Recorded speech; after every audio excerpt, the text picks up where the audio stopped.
October నెల 1వ తేదీ పునీత చిన్న తెరేసమ్మ గారి పండుగ. పునీత చిన్న తెరేసమ్మ గారు చిన్ననాడే తల్లిని కోల్పోయి అక్కల పెంపకంలో ఎదిగి కార్మెల్ మఠంలో చేరి చిన్న మార్గం అనే ఆధ్యాత్మిక అనుసరణ ద్వారా దేవునిపై సంపూర్ణ నమ్మకం ఉంచడం, చిన్న చిన్న పనులు కూడా గొప్ప ప్రేమతో చేసేవారు. వీరు కన్యశ్రీగా మాటపట్టు స్వీకరించి ఆత్మలను రక్షించుట, గురువుల విశ్వాస కార్యాలు ఫలప్రదమగుటకై ప్రార్థించుటయై తమ జీవిత ధ్యేయంగా ఉంచుకొని త్యాగ కృత్యాలు, సుకృత ఆదర్శాలను పాటిస్తూ అనవసరమైన నిందలను కూడా ఓర్పుతో భరిస్తూ తన జీవితం యేసు కోసమే అని మరువక జీవించారు. ఒకనాడు ఈ పునీతురాలికి బాలయేసు దర్శనమై నీ పేరేంటి అని అడగగా బాలయేసు యొక్క చిన్న తెరేసను అనగా వెంటనే ప్రభువు నా పేరు చిన్న తెరేసా యొక్క బాలయేసును అంటూ అదృశ్యుడయ్యారు. తాను చిన్న ప్రాయంలోనే సభకు ప్రత్యేక బాధ్యతలను నెరవేర్చుతూ క్షయవ్యాధితో బాధపడుతూ అంతిమ గడియల్లో కూడా నా పరలోక జీవితాన్ని భూలోకవాసుల మేలు కోసమే ఉపయోగిస్తాను, నా మరణానంతరం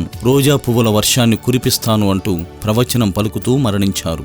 వీరి ప్రవచనాలు నెరవేరి తను చేస్తున్న ఎన్నో అద్భుత కార్యాల ద్వారా శ్రీసభచే పునీతురాలిగా ప్రకటించబడ్డారు.